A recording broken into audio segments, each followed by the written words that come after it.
The 2020 through 2021 TV season has wrapped, and that means it's time for me to rank every season of TV I watched from that season, from the worst to the best. Keep in mind, this list is just my opinion, there is no objectively correct list. What were some of y'all's favorite TV seasons from this past year? Because there is so much TV nowadays, and because each season takes so long to watch, I only have 8 seasons on this list. I'm going to try to have more for next year's ranking, but we'll see how that pans out. In the meantime, here are a couple seasons of TV that I would have liked to have watched this past year, but unfortunately did not get the chance to.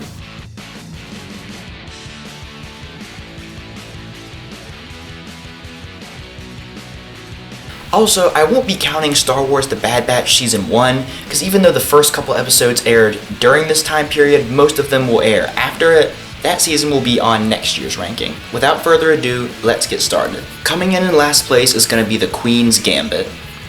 This miniseries got a lot of acclaim, and I understand why, but it didn't really stick with me. Anya-Taylor Joy is great, and so is the rest of the supporting cast, and I really like the way they shoot the chess scenes. They do it in a way that makes chess, a board game, actually suspenseful and exciting. However, the series falls into the Netflix original trap of being structured in a way so that each episode does not have its own unique storyline, meaning that every episode of the series kind of blends together and each individual episode isn't very memorable. On top of that, I'm not really sure I like the protagonist. She makes a lot of questionable choices, and her internal conflict does not feel very well defined. At number 7 is going to be the Falcon and the Winter Soldier. I enjoyed some elements of the series, such as some of the action and some plot elements. However, a lot of it felt very disorganized and poorly defined.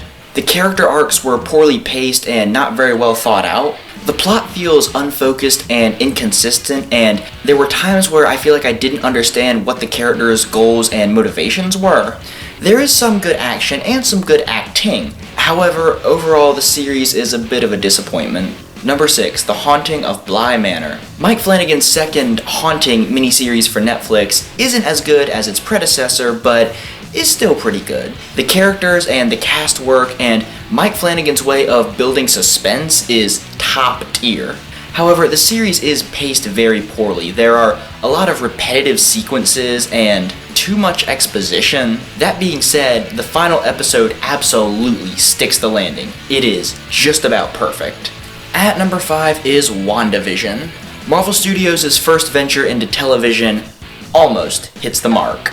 I love the tone and feel of this series. It's very different from anything Marvel's done before. Elizabeth Olson and Paul Bettany perfectly mimic the acting styles seen in various eras of sitcoms, and the side characters are a lot of fun. However, the last 2 or 3 episodes fall really flat. They devolve into a pretty standard Marvel showdown. Also, there are several plot lines that pay off very strangely and feel anticlimactic.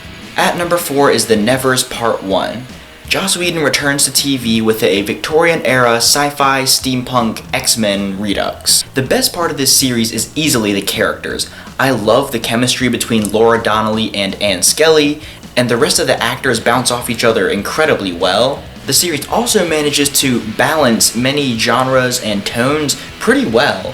However, it does feel a little bit convoluted at times. It seems like there's 3 or 4 main plot lines all happening at once. Also, there are a few too many mysteries. It gets to the point where there are so many unanswered questions that the characters' motivations don't feel very well established. While most of these questions are eventually answered, they were answered too late. At number 3 is Invincible Season 1. This series is an interesting and original deconstruction of the superhero genre. It provides a lot of unique lore and makes some pretty bold choices. It has some great animation and some fantastic voice acting. If I had to give it a negative, it would be that some of the episodic storylines are just not as interesting as the main storyline. Our runner-up is The Boys Season 2. The Boys continues to be an excellent deconstruction of the superhero genre. This season continues the arcs of the characters from last season and introduces some fun new characters as well. The action is a lot of fun, and the finale perfectly wraps up the main storyline of the first 2 seasons. The only real negative here is that some of the side plots could have used more fleshing out and development. At number 1 is going to be The Mandalorian Season 2. This series is exactly what I wanted from a Star Wars TV show. This season continues the story from the first season and builds upon the lore and characters that were introduced there. It also brings in plenty of new characters to help round out the cast and progress the story. Yeah, Chapter 10, The Passenger, isn't that great of an episode, I'll be the first to admit that, but all 7 other episodes of this season range from good to great. So that's it, that was my ranking of every season of TV I watched during this past TV season. What were some of y'all's favorite seasons of TV from this past season? Would you guys like to see more ranking videos like this, where I talk about TV series from a certain time period? Let me know down in the comments below. As always, thank you guys very much for watching. Be sure to subscribe. Bye.